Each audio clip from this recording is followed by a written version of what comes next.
तो आज की मेजर न्यूज में से है कि इंडिया ने श्रीलंका को आफ्टर साइक्लोन दित्वा जो भी इम्पैक्ट हुआ है एक मॉनेटरी एड्स यानी कि क्रेडिट लाइन तो पहले भी ओपन की थी बट मॉनेटरी एड एडिशनल जो है वो डिक्लेयर कर दी है कि भेजी जाएगी। क्या अमाउंट है वो, क्या इंडिया की एक्सटर्नल पॉलिसी है, थोड़ा सा आइडिया उसका लेंगे। इंडिया का फर्स्ट ऐसे एंटी टेररिस्ट पॉलिसी फाइनलाइज होने वाली है ऑलमोस्ट। क्या क्या की इंप्लीकेशंस या क्या क्या उसमें की इंक्लूजन हो सकते हैं उसको डिस्कस करेंगे। एंड एक और नई टर्म टेक्नोलॉजिकल सॉवरेनिटी किस कॉन्टेक्स्ट में यहाँ पर यूज की गई उसको भी डिस्कस करेंगे। सो welcome to sleepy classes. Current affairs discuss करेंगे 24 दिसंबर 2025 के related multiple choice questions discuss करेंगे, ठीक है, from the Hindu sources the Hindu. तो सबसे पहले आपकी जो न्यूज है, Japan clears last major hurdle to restart the world's largest nuclear power plant in निगाता।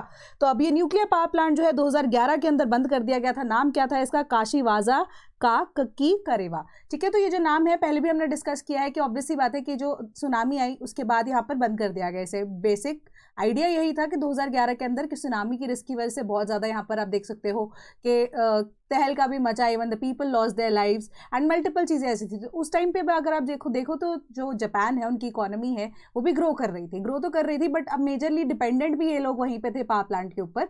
But अब उन्होंने धीरे धीरे करके अपनी पॉलिसी को ना शिफ्ट कर लिया था कि पावर प्लांट्स को हम कीपिंग इन माइंड कि अब आइडिया क्या है कि कितना ज़्यादा डेंजरस है एंड जापान तो इतना ज़्यादा prone to tsunamis and earthquakes है एंड होने की वजह से इसी वजह से कि इसे बंद कर देना चाहिए एंड ऑल टुगेदर जो उनके पास जो न्यूक्लियर पावर प्लांट्स हैं उनके ऊपर जो डिपेंडेंस है वो उनको कम कर देनी चाहिए। बट उसके बाद आप देख सकते हो कि 2015 के अंदर पेरिस एग्रीमेंट भी आता है and net zero carbon emissions की तरफ प्लेज भी करती है कंट्रीज, है ना। तो फाइनली जापान ने इस चीज़ को रियलाइज किया कि जो इंस्पाइट ऑफ द फैक्ट कि अब सुनामीज इतनी आती हैं या इवन कि अर्थक्वेक प्रोन एरिया के अंदर वो अब एग्जिस्ट भी करते हैं बट न्यूक्लियर जो एनर्जी है that is the sole solution जो कि उनको जो क्लाइमेट चेंज है उसके इंपैक्ट से एंड इवन कार्बन फुटप्रिंट को कम करने के लिए इंपैक्ट जो है वो अब लेकर ही आना पड़ेगा। तो वो चेंज को उनको इनकलकेट करना ही पड़ेगा। तो फाइनली इस साल में आई गेस हमने अक्टूबर में इस न्यूज़ को डिस्कस किया था, ठीक है। तो ये इंडिया का क्या, इवन वर्ल्ड का, इंडिया तो क्या ही पूरे वर्ल्ड का सबसे बड़ा पावर प्लांट है, न्यूक्लियर पावर प्लांट है, इसको वापस से शुरू किया जाना है। सो फाइनली वहाँ की जो लोकल गवर्नमेंट है उन्होंने इसकी अप्रूवल दे दी है। मेजर थोड़ी बहुत अप्रूवल्स उसके लिए रिगार्डिंग अभी पेंडिंग है।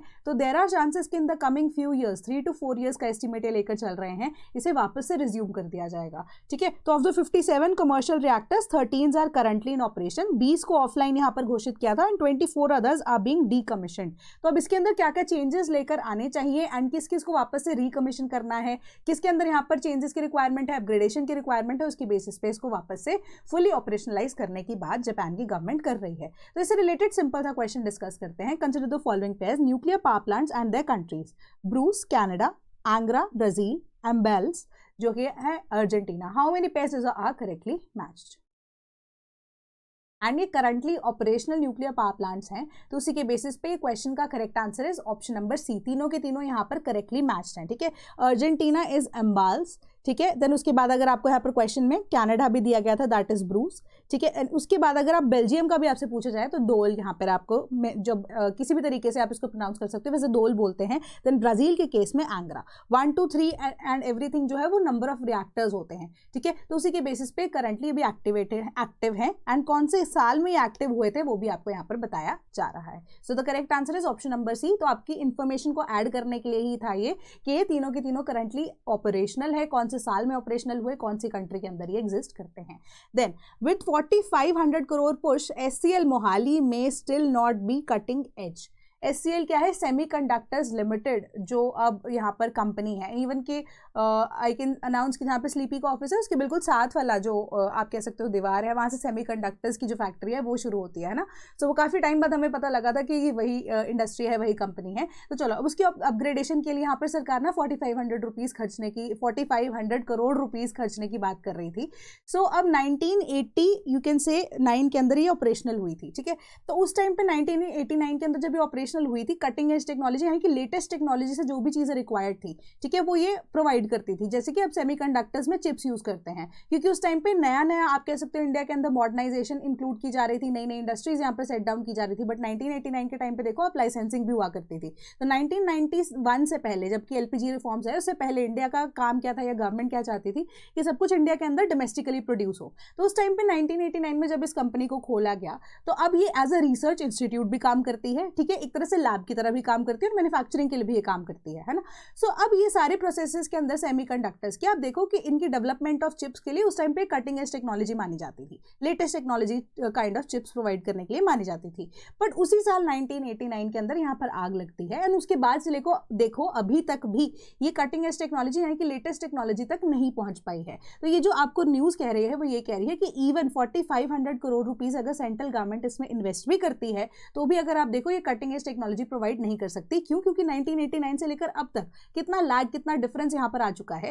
एंड आजकल के जो कंपोनेंट्स है उसमें छोटे छोटे कंपोनेंट्स के अंदर बी इट आपका जो मोबाइल है, इवन कि दिस पेन है ना, कि इसके अंदर भी वहाँ यहाँ से लेकर इवन कि मेजर डिफेंस सिस्टम तक या मेजर जो ऑटोमोबाइल सेक्टर है उन सभी के अंदर इतने तरह के चिप्स की रिक्वायरमेंट होती है जिसको ये फुलफिल अभी भी नहीं कर पाएगी। तो इवन के आप पैसा इन्वेस्ट भी कर दो बट वो पॉसिबल नहीं होगा। बट उन्होंने बोला है कि सरकार सिंस चाहती है कि जिस तरीके से ओरिजिनली ये इस्टेब्लिश की गई थी इसको वो वापस मिल जाए, है ना। तो अब उसी वजह से कि सरकार क्या करती है रिपीटेडली जो कि इंपॉर्टेंट यहाँ पर कह सकते हो आप कंसाइनमेंट्स होते हैं एंड इवन की रिक्वायरमेंट्स होती है गवर्नमेंट की तरफ से, इसरो की तरफ से, वो इन्हीं कंपनीज को दी जाती हैं ताकि ये नई नई जो रिसर्चेज हैं उनको कैरी आउट कर सके and the governmental department they also even get a chance, ठीक है, कि वापस अपने आप को रीस्टैब्लिश कर पाए। तो ये आपकी सिंपल सी न्यूज़ इस चीज़ के बारे में बताती है एंड बेसिकली यहाँ पर सेमीकंडक्टर्स का यूज़ आजकल के टाइम पे क्या है उसकी यहाँ पर बात ये करती है। तो क्वेश्चन को डिस्कस करते हैं। पहली स्टेटमेंट कह रही है semiconductors are sometimes referred to as integrated circuits. Second statement कह रही है semiconductors are made by mixing different elements to enhance their conductivity. Which of the statements above are correct? तो इसका करेक्ट आंसर बनता है ऑप्शन नंबर बी, ठीक है। Semiconductors अपने आप में क्या है? एलिमेंट्स हैं, ठीक है, यानी कि वो मेटल्स हैं। तो उनको अगर आप इंटीग्रेटेड सर्किट्स बोलोगे, इंटीग्रेटेड सर्किट्स का एक डिफरेंट मतलब यही होता है कि डिफरेंट मेटल्स हैं, ठीक है, उनके बीच में आपने कोई लिंक को एस्टैब्लिश किया है तो उसको हम सेमीकंडक्टर्स नहीं बोल सकते, ठीक है। तो ये एक जेनेरिक टर्म होते हुए भी अगर आपको लग रहा है ना तो ये जेनेरिक नहीं है, ठीक है। इंटीग्रेटेड सर्किट्स इनको तभी माना जाता है सब जब सेमीकंडक्टर्स के साथ एडिशनली कुछ सर्किट को जोड़ा जा सके या उनके बीच में कनेक्शन दिया जा सके, ठीक है। सेकंड ऑप्शन इज कि जो आपकी सेमीकंडक्टर्स है they are made by mixing different elements to enhance their conductivity. This is true क्योंकि डिफरेंट जो एलिमेंट्स है, प्योर एलिमेंट्स जिसमें टिपिकली सिलिकॉन आता है, जर्मेनियम आता है एंड गैलियम आर्सेनाइड आता है, तो ये प्योर फॉर्म्स में होते हैं, ठीक है। ऑल्दो इनकी कंडक्टिविटी ऑलरेडी हाई होती है बट इनके अंदर डिफरेंट तरह के आप कह सकते हो इंप्योरिटीज को मिक्स किया जाता है जिस प्रोसेस को डोपिंग बोलते हैं। तो यही जो डोपिंग वाला प्रोसेस है इसके थ्रू ये देखा जाता है कि इन सभी प्योर एलिमेंट्स के अंदर क्या क्या ऐसी इंप्योरिटी को डाला जा सकता है जिस वजह से इनकी कंडक्टिविटी बढ़ जाए। तो इन सिंपल टर्म्स में आपको एक सिंपल सी चीज बताऊं, नॉर्मल वाटर जो होता है ना, वो इतना ज्यादा कंडक्टिव नहीं होगा बट उसके अंदर अगर आप सॉल्ट वाटर डालते हो, सॉल्ट डाल देते हो, है ना, तो वो इंप्योरिटी ऐड हुई वाटर के अंदर, ठीक है। तो salt water in itself becomes a good conductor of electricity. तो इसी तरीके से इनको डिजाइन किया जाता है, इनके ऊपर रिसर्च कैरी आउट की जाती है कि ये एडवांस मेडिकल डायग्नोस्टिक इक्विपमेंट से लेकर आपके छोटे से छोटे एलिमेंट्स को कैसे केटर कर सकता है, उसकी कंडक्टिविटी को और कैसे बढ़ाया जा सकता है। So the correct answer to this is option number B. Then critical minerals important for national security and technological sovereignty. तो ये अब आप air chief marshal Ashutosh Dikshit ji की एक स्टेटमेंट है, उसके अंदर टेक्नोलॉजिकल सॉवरेनिटी अपने आप में ही एक नया वर्ड निकल कर आता है। तो टेक्नोलॉजिकल सॉवरेनिटी का मतलब क्या है? टेक्नोलॉजी के अंदर आप अपनी सॉवरेनिटी को कैसे बढ़ा रहे हैं। अब एयर चीफ मार्शल की तरफ से अगर ये स्टेटमेंट आई है इन सिंपल टर्म्स, ये यही मतलब बताती है ना आपको कि आप किस तरीके से प्रिपेयर्ड है, आपकी preparedness in the context of कि आने वाले टाइम में आपको डिफेंस सिस्टम्स को कैसे अपग्रेड करना है। तो उसके अंदर उन्होंने स्पेसिफिकली ये बताया है कि डिफेंस सिस्टम से लेकर ये इवन छोटी मोटी चीजें भी हैं बट मेजरली छोटे मोटे components in the defence as well as in the major components. अगर आप देखो कि जो क्रिटिकल मिनरल्स हैं उनकी रिक्वायरमेंट बहुत ज़्यादा ज़रूरी है एंड उनकी जो सप्लाई चेन के अंदर डिसरप्शन हुई, इवन की जो जियोपॉलिटिकली अगर आप देख रहे हो टेंशंस बिल्डअप हो रही हैं, उसके पीछे का एक ही रीजन निकल के आ रहा है, those are critical minerals and specifically rare earth elements. तो rare earth elements and critical minerals दोनों ही इतने ज़्यादा इंपॉर्टेंट हैं कि सारी countries and bigger countries they want कि जितना भी उनके हिस्से आ सकता है एटलीस्ट वो उनको निकाल सकें। क्यों? क्योंकि उससे फायदा यही होगा कि उनकी जो अब आप कह सकते हो कि स्ट्रेंथ है, उनकी ड्यूरेबिलिटी है, या इवन की उनका सहन शक्ति इवन की, है ना, कि मतलब कि कितने आप कह सकते हो कि ड्यूरेबल तरीके से वो हाई टेम्परेचर्स को, लो टेम्परेचर्स को easily you can say cope up कर सकते हैं। तो ये सारी की सारी टेक्नोलॉजीज आने वाले टाइम में डिफेंस सिस्टम को बहुत ज़्यादा हेल्प करने वाली हैं। तो इसी वजह से अगर ये जो क्रिटिकल मिनरल्स हैं इनके ऊपर किस कंट्री की कितनी ज़्यादा सॉवरेनिटी है, कितना ज़्यादा उनके पास वो चीज़ अवेलेबल है एंड किस तरीके से उसको यूटिलाइज किया जा सकता है, वो आगे से सब्जेक्ट टू कंट्रोल है ऑफ द डिफेंस जो कि एक कंट्री पोर्ट्रे करेगा आने वाले टाइम में। ठीक है, तो उन्होंने ये चीज एट एन इवेंट बोली। तो इससे यहां पर क्या नजर आता है कि क्रिटिकल मिनरल्स की इंपॉर्टेंस क्या है in the current system, not only in defence, satellite system also, आपके ट्रांसपोर्टेशन सिस्टम के अंदर भी नई नई चीजें R&D अगर उसके ऊपर की जा सके वो पॉसिबल हो सकती है। ठीक है, तो स्पेस मिशन के लिए बहुत ज्यादा इंपॉर्टेंट हो सकती है, सेमीकंडक्टर्स के लिए इंपॉर्टेंट हो सकती है। तो ये सारी की सारी चीजें उन्होंने यहाँ पर बताई कि critical minerals are all together very important. तभी जियोपॉलिटिक्स जो है वर्ल्ड की, स्पेसिफिकली जब यूएस और चाइना का जो कॉन्फ्लिक्ट हुआ था वो इसी रीजन के ऊपर हुआ था। क्यों? क्योंकि डेवलपमेंट जो कंट्रीज की आजकल है, टेक्नोलॉजिकल एडवांसमेंट जो है वो इन क्रिटिकल मिनरल्स के ऊपर डिपेंडेंट है, जिनका नंबर आप कह सकते हो लिमिटेड है, बट उनकी जो डिमांड है काफी ज्यादा है, जिस वजह से जो प्राइस है इनका अकॉर्डिंगली ज्यादा होता है। तो क्वेश्चन डिस्कस करते हैं। Consider the following. अब ये क्रिटिकल जो मिशन है अर्थ का, मतलब इंडिया का, ठीक है, उसके बेसिस पे है कि India aims to reduce the emissions intensity of its GDP by 45% by 2050। Second, out of the 30 identified critical minerals, 24 are included in Part D of Schedule 1 of Mines and Minerals Development and Regulation Act of 1957. Which of the statements above is or are correct? तो मैंने आपको बोला था कि India के जो goals हैं international level पे आपको या जो इंटरनेशनल प्लेजेस इंडिया ने किए हैं उसके अकॉर्डिंगली आपको एक चीज़ याद रखनी ही पड़ेगी कि वो प्लेजेस क्या क्या हैं।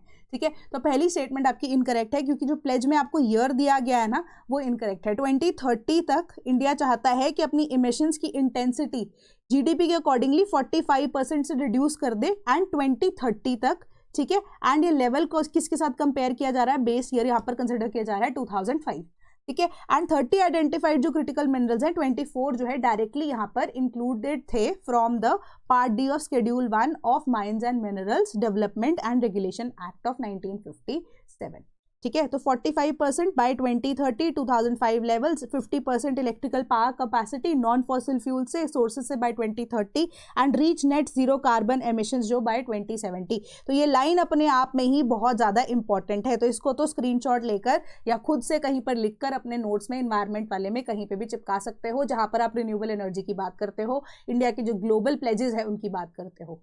ठीक है, तो ये सिंपल सी इंपॉर्टेंट चीज है, आपको याद रखने की जरूरत है। Then India pledges for $50 million to aid Sri Lanka's recovery.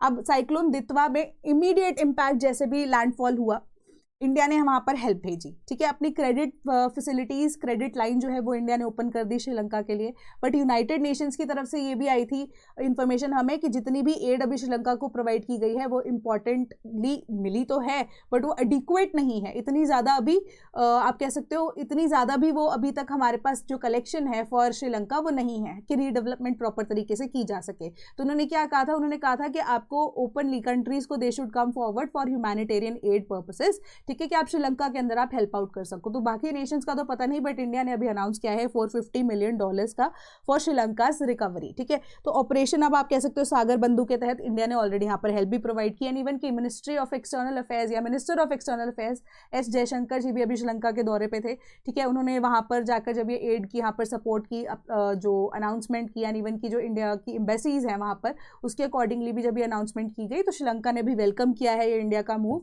And India का आप कह सकते हो एक तरह से ये सॉफ्ट पावर है जो time and again India and its neighbourhood के कॉन्टेक्स्ट में आपको काम आता ही रहेगा। And also due to the fact कि श्रीलंका की जब इकोनॉमी सडनली डूब रही थी यहाँ पर, ठीक है, 2022 के अंदर भी इकोनॉमी जब श्रीलंका की क्रैश हुई थी, दैट वाज इंडिया ओनली जो कि श्रीलंका की हेल्प के लिए यहाँ पर सामने आया था। एंड इवन की in the context of China जब आप बात कर सकते हो कि श्रीलंका की इकोनॉमी डुबोने में मेजरली हाथ अब आप कह सकते हो चाइना का ही था, है ना, with respect to the port systems. तो अब आप कौन सा पोर्ट था जो उस टाइम पे न्यूज़ में था, मुझे क्वेश्चन का आंसर यहाँ पर कमेंट सेक्शन में बताओगे, है ना। तो अब मेजर पोर्ट ऑफ श्रीलंका, ठीक है, जिसके ऊपर एक तरह से ऑटोनॉमी ही चाइना ने यहाँ पे बेल्ट एंड रोड इनिशिएटिव के अंडर यहाँ पर दिखा दी थी, जिसके बाद ये BRI इनिशिएटिव बहुत ज़्यादा ढीला होता हुआ नजर आ रहा था एंड इंडिया का जो शक था फाइनल रियलिटी में यहाँ पर बदलता हुआ नजर आया था। तो अभी एट प्रेजेंट अगर हम न्यूज़ को देखें तो $450 million का जो एड है वो श्रीलंका को यहाँ पर प्रॉमिस किया है इंडिया ने, एंड इंडिया जो है अपना जो आप कह सकते हो कि India and its neighbourhood context में अगर आप देखते हो तो वो चीज़ को फॉलो किया जा रहा है। ठीक है, तो एक बेटर नेबरहुड की तरह इंडिया यहाँ पर प्रेजेंट करता हुआ अपने सॉफ्ट पावर को यूज करते हुए, ताकि परसुएशन चीज़ों को लेकर आसान हो सके। नेक्स्ट आपका क्वेश्चन क्या है? Consider the following pairs: operation Rahat Sudan, operation Sankat Mochan Bangladesh, operation Insaniyat Yemen. How many pairs are correctly matched? So the correct answer is option number D, none of them are correctly match. कि operation Rahat जो है 2015 के अंदर conduct कराया गया था। Civil war कहाँ पे हो गई थी? जब यमन के अंदर। ठीक है, तो तब इंडियंस को वहाँ पे इवैक्यूएट किया गया जो कि रिजाइड करते थे वहाँ पे जनरली यमन में, आई गेस मेडिकल की स्टडी के लिए एंड डिफरेंट ऑयल रिलेटेड काम है, ठीक है, वर्कर रिलेटेड काम है, वहाँ पर इसीलिए जाते हैं लोग, तो वहाँ से उनको इवैक्यूएट किया गया था। ऑपरेशन संकट मोचन 2016 के अंदर रेस्क्यू किया गया 600+ इंडियन स्टूडेंट्स को साउथ सूडान से। देन ऑपरेशन इंसानियत 2017 में एड किसको? रोहिंग्या रिफ्यूजीज को जब एड प्रोवाइड की गई थी इंडिया के द्वारा, तो ऑपरेशन इंसानियत 2017 के अंदर था। तो आपको ये क्रोनोलॉजिकल ऑर्डर में थोड़ा सा अगर आइडिया लग जाए, मे भी पूछा भी जा सकता है आने वाले टाइम में, क्योंकि रोहिंग्यास का इशू भी वापस है, सूडान भी न्यूज में है थोड़ा बहुत। ठीक है, यमन का भी एक्सचेंज जो हुआ है यहाँ पर उसको भी डिस्कस करेंगे न्यूज को, तो वो भी इंपॉर्टेंटली यहाँ पर है या आई गई वो news. Houthis Yemen government set to exchange nearly 3000 prisoners in major swap.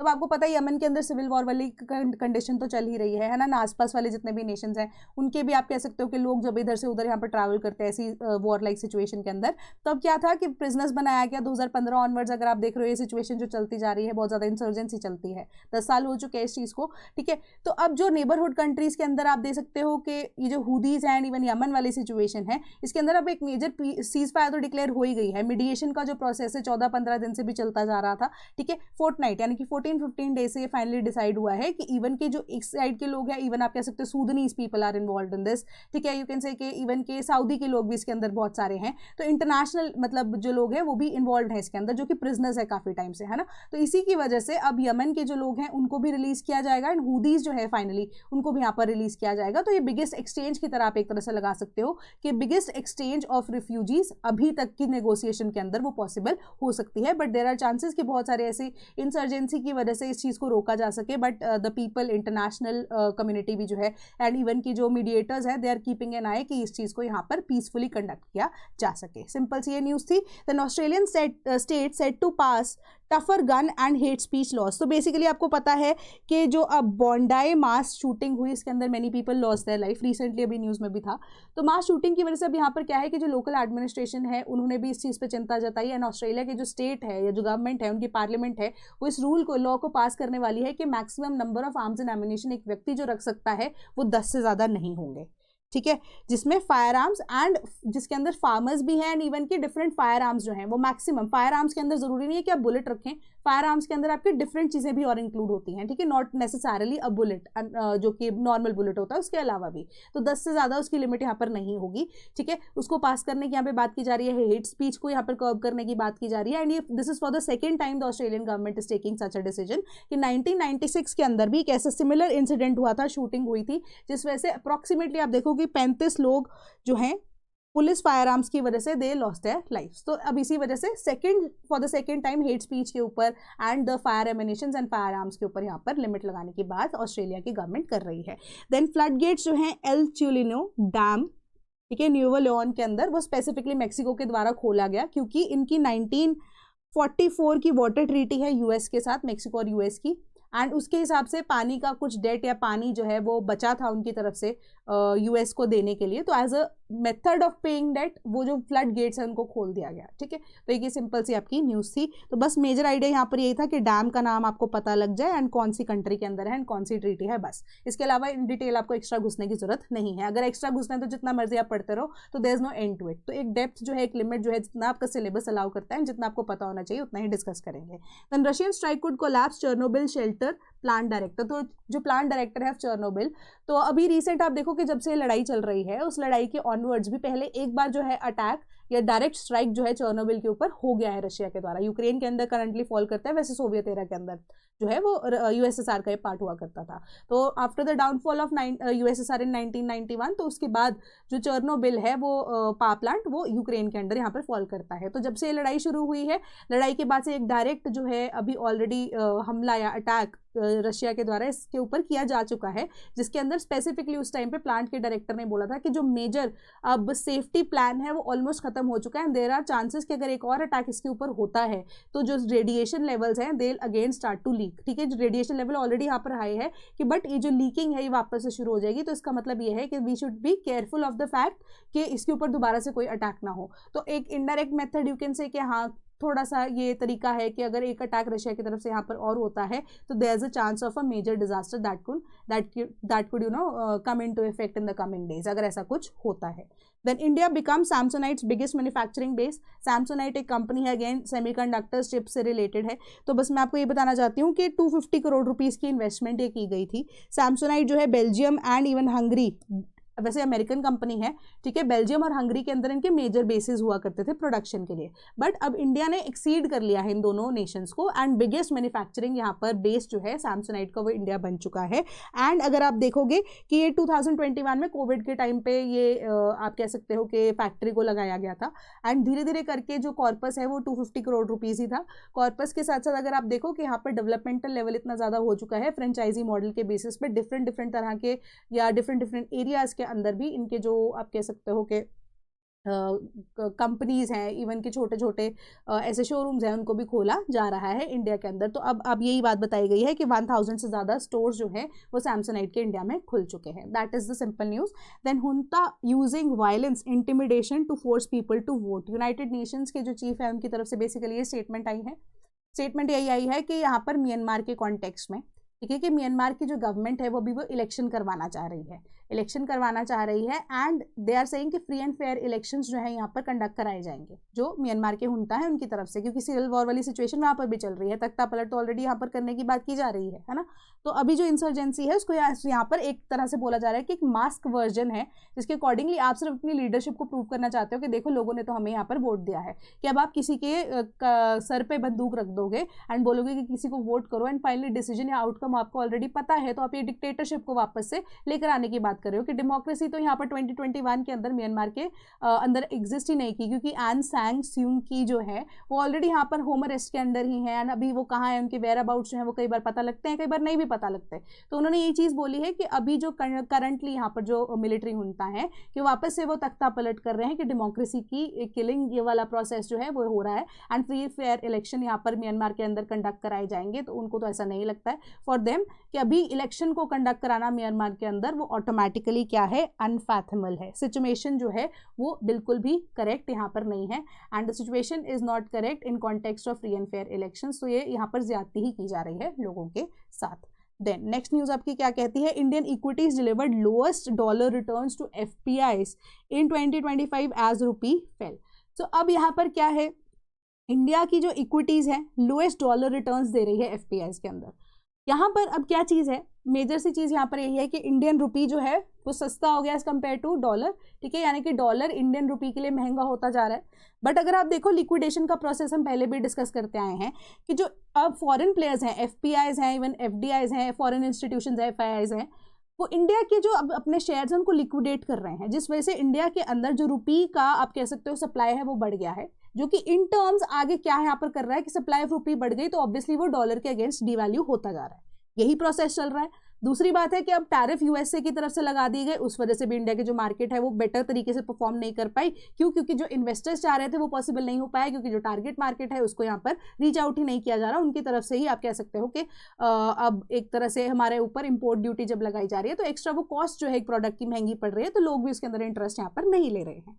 ये प्रोसेस चल रहा है। बट एक सिंपल सी बात है, उससे एक पॉजिटिव पॉइंट हमें और मिला है कि इंडियन मार्केट के अंदर अगर आप देखो कि रुपी के अकॉर्डिंगली अगर आप देख रहे हो कि डॉलर के कंपैरिजन में इंडियन मार्केट ने बेटर परफॉर्म नहीं किया है, क्योंकि डॉलर इंडियन रुपी के अकॉर्डिंगली महंगा हो गया है। बट इंडियन मार्केट के अंदर जो इंडियन इन्वेस्टर्स थे उनको यहाँ पर फायदा होता हुआ नजर आ रहा है, क्योंकि they could gather more rupees by selling their share as compare to the foreign personals. ठीक है, तो इंडियन मार्केट वाले लोगों को यहाँ पर फायदा हुआ, एक चीज। दूसरी चीज आपकी न्यूज ये कहती है कि एफपीआईज एफडीआईज ने अगर उनको अपना शेयर उन्होंने लिक्विडेट करना शुरू कर दिया, उस वजह से जो इंडियन मार्केट के प्लेयर्स थे, bigger players and even retail investors, उन्होंने उस शेयर को खरीद लिया है। इससे क्या हुआ कि इंडियन मार्केट जो है वो रिजिलियंट रही। ठीक है, इंडियन मार्केट जो है डोमेस्टिक इंडस्ट्री के ऊपर ज्यादा इंडिपेंडेंट है। ठीक है, कि वो फॉरेन प्लेयर्स के ऊपर इतना ज़्यादा डिपेंडेंट नहीं है, क्योंकि मेजर कंपनीज ने अपने स्टेक्स जो है वो यहाँ पर रिलीज कर दिए, शेयर कर दिए फॉरेन इन्वेस्टर्स जितने भी थे।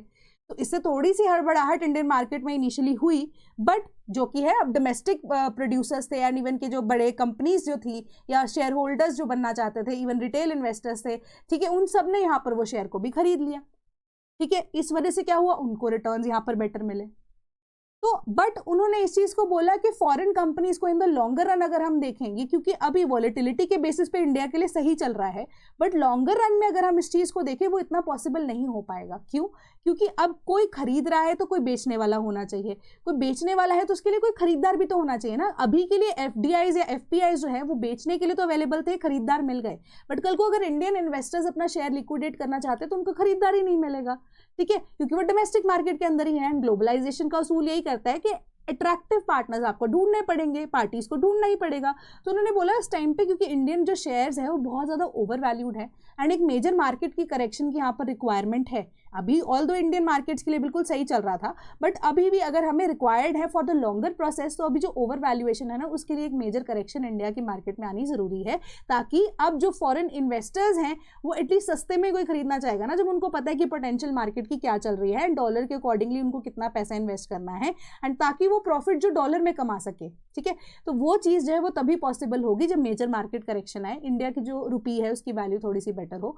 ठीक है, एंड उसके बाद ही जाकर वो लोग जो है वो इंडिया के अंदर वापस से इन्वेस्ट करना शुरू करेंगे, ताकि अब जो लोकल प्लेयर्स हैं वो भी थोड़ा सा प्रॉफिट कमा पाए। ऐसे थोड़ी ना शेयर खरीद के रख लिया, आगे उनको आगे बेचने की भी जरूरत हो तभी तो आपको कोई ना कोई व्यक्ति चाहिए ना, प्रॉफिट पे बेचोगे लॉस पे बेचोगे, वो आगे वाला टाइम पे डिस्कस करना पड़ेगा। उन्होंने बोला कि एफडीआईज की रिक्वायरमेंट हमें फिर भी ऐसा नहीं है कि सब चले जाएं। ठीक है, थोड़ी बहुत रिक्वायरमेंट हमें है, तो उसी चीज़ को फुलफिल करने के लिए, रेजिलियंस को फर्दर लॉन्गर टर्म के लिए बिल्ड करने के लिए जो मार्केट के अंदर मेजर करेक्शन लेकर आना फिलहाल जरूरी है। ठीक है, and one of the major reasons कि आरबीआई भी इतना ज़्यादा इंटरफेयर अभी नहीं कर रहा है लिक्विडेशन के प्रोसेस में, बट ओपन मार्केट ऑपरेशन जो है वो के भी कैरी फॉरवर्ड होंगे, नेक्स्ट न्यूज़ में हम डिस्कस भी करेंगे। Then Netanyahu sought a plan to evade October 7th attack responsibility X8। तो अब नेतन्याहू जो है, Benjamin Netanyahu prime minister of Israel, उनके ऊपर बहुत सारे ऐसे मुद्दे चल रहे थे ना कि करप्ट है। ठीक है, एंड सबसे बड़ी बात कि इजराइल के हित में यहाँ पर काम नहीं कर रहे हैं, खुद के पर्सनल उनके रीजंस थे, इवन गाजा को लेकर भी he is responsible and many people have lost their lives in Israel because of this plan, है ना। हिजबुल्ला के साथ आप पंगा ले चुके हो वहाँ पर, एंड इवन कि वो पंगा आपका चल रहा है 2022 से, उसके बाद आप जो है ये गाजा वाला इशूज छेड़ कर शुरू हो चुके हो। तो ऐसा होता है ऐसी सिचुएशंस के अंदर, जब आप अपनी लाइबिलिटी को इवेड करना शुरू करते हो ना, कहीं ना कहीं वो पब्लिक लेवल पे आते हुए नजर आता है। तो ऐसे ही उनके क्लोज एलाय थे, ही इज बीइंग चार्ज्ड। अब वो क्लोज एलाय को चार्ज किया जा रहा है on the basis of the fact कि उन्होंने बहुत सारी ऐसी कॉन्फिडेंशियल इंफॉर्मेशन मीडिया में लीक की है। ठीक है, तो वही कॉन्फिडेंशियल जो इंफॉर्मेशन अगर मीडिया में लीक हुई है, तो अब फाइनली नेतन्याहू को तो एक तरह से आप कह सकते हो मसीहा यहाँ पर इजराइल के लोग कुछ कुछ मान ही चुके हैं, है ना, क्योंकि एक प्रॉपर ऐसा प्रोपेगेंडा वहां पर चलाया जा रहा है, नहीं चलाया जा रहा है, डिफरेंट बात ऐसे है कि उन्होंने बोला कि इवन इफ गुड और बैड दोनों ही भगवान ने अगर रिलेटेड बनाए हैं, कि अगर अच्छाई भगवान ने बनाई है तो बुराई भी भगवान ने बनाई है। तो इसी वजह से अब एक तरह से बेसिक आइडिया इस के नेतन्याहू जो है उनको उनकी सारी की सारी रिस्पॉन्सिबिलिटीज यहाँ पर हटाने की बात की जा रही है। ठीक है, कि जो भी कुछ यहाँ पर इंसिडेंट हुआ उनकी गलती यहाँ पर नहीं थी, कि प्रोज एंड कॉन्स जो है वो हर टाइम पर लड़ाई का एक पार्ट होते हैं। ठीक है, तो यहाँ पर ह्यूमैनिटेरियन जो एस्पेक्ट है, सोशल एस्पेक्ट है, उसको थोड़ा सा साइड पर रखकर लेकर देखा जा रहा है।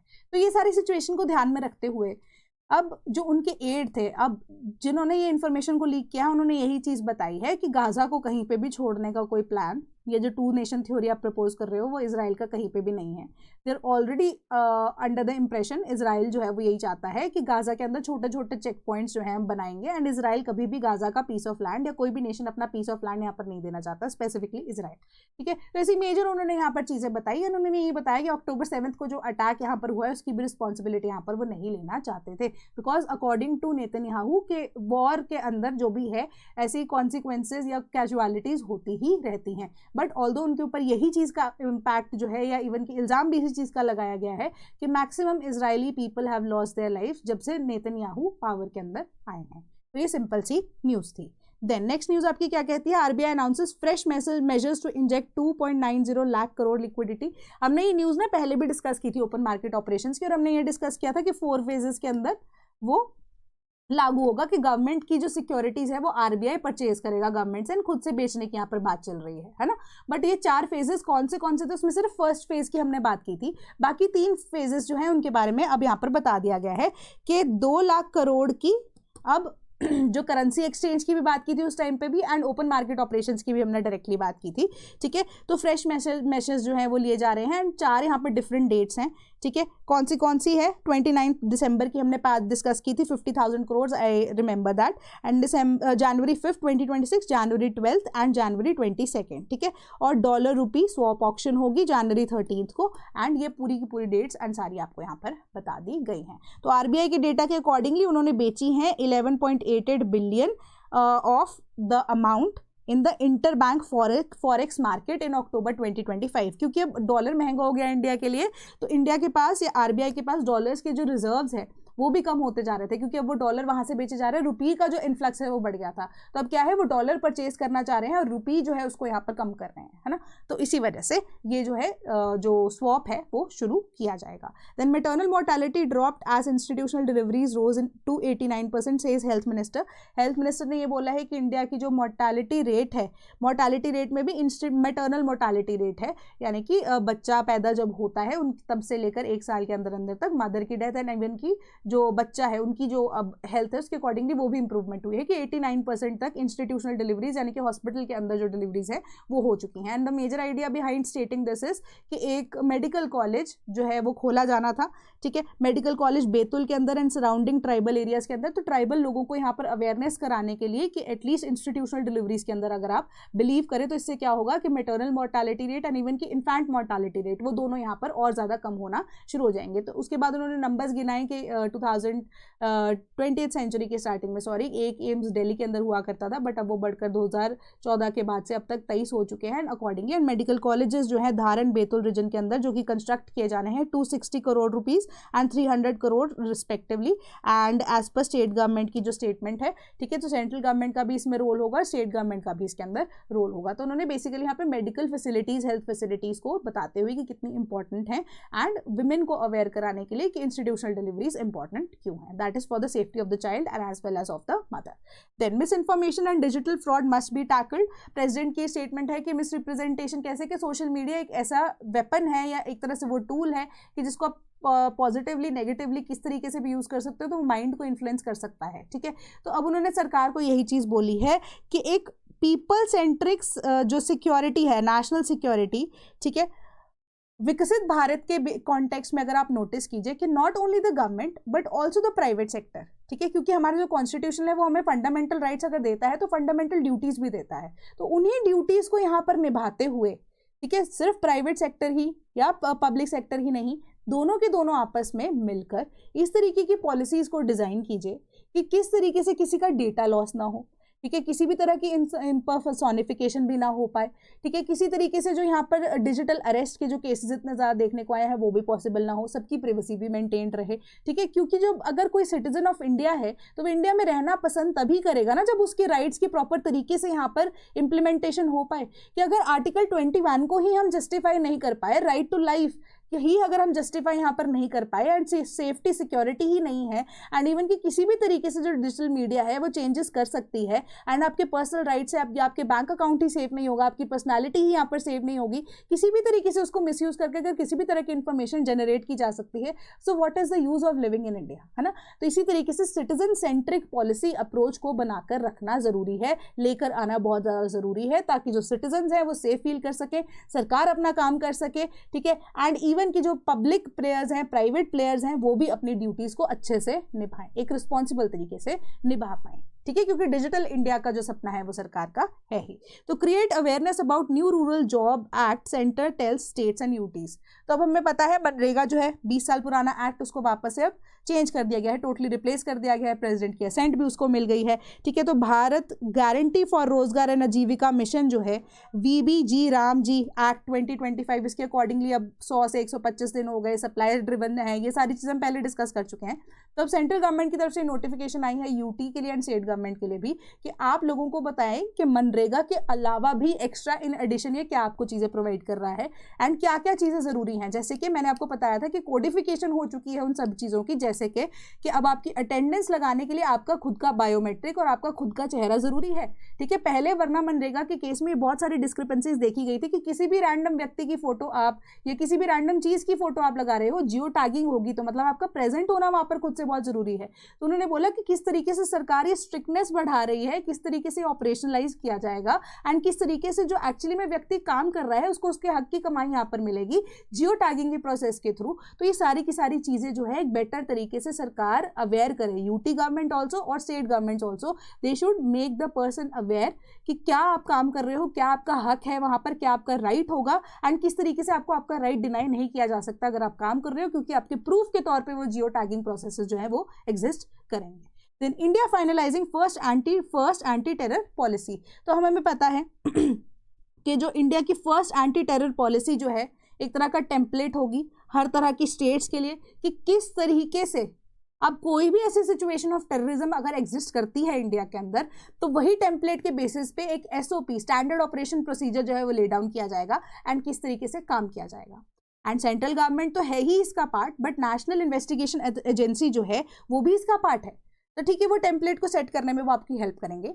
स्टेट गवर्नमेंट्स जो है फेडरलिज्म को यहाँ पर यूज करते हुए क्या क्या यहाँ पर पॉलिसीज को डिफरेंट स्टेट्स की क्या क्या प्रॉब्लम है उसको रिकॉग्नाइज करते हुए, कोई बॉर्डर स्टेट है, ठीक है, कोई आप कह सकते हो कि पेनिनसुलर इंडिया के अंदर फॉल करती है तो कोस्टल स्टेट है, उनकी क्या प्रॉब्लम हो सकती है, कहीं पे नक्सलिज्म एग्जिस्ट करती है, कहीं पे आप देखोगे कि बॉर्डर स्टेट्स ना होते हिमालयन स्टेट है बट हाँ इंटरनेशनल बॉर्डर वहाँ पर भी लगता है। तो डिफरेंट प्रॉब्लम से क्या क्या चीज़ों से इन्फिल्ट्रेशन पॉसिबल है, अगर टेररिज्म किस तरीके से पॉसिबल है, उन चीज़ों को ऑपरेशनलाइज यहाँ पर किस तरीके से किया जाता है, आइडेंटिफाई करने के बाद डिफरेंट स्टेट्स की डिमांड क्या है एंड किस तरीके से एसओपी को ले डाउन किया जा सकता है, कॉम्बैट कैसे किया जा सकता है सिचुएशन में, एंड कोई भी ऐसी इमरजेंसी आती है तो सेंट्रल गवर्नमेंट तक कैसे अप्रोच किया जा सके या उनको सेंट्रल एंड स्टेट गवर्नमेंट मिलकर किस तरीके से मिटिगेट कर सकते हैं, ये सारी की सारी पॉलिसीज जो है उसको फ्रेम किया जाएगा under the anti terror policy.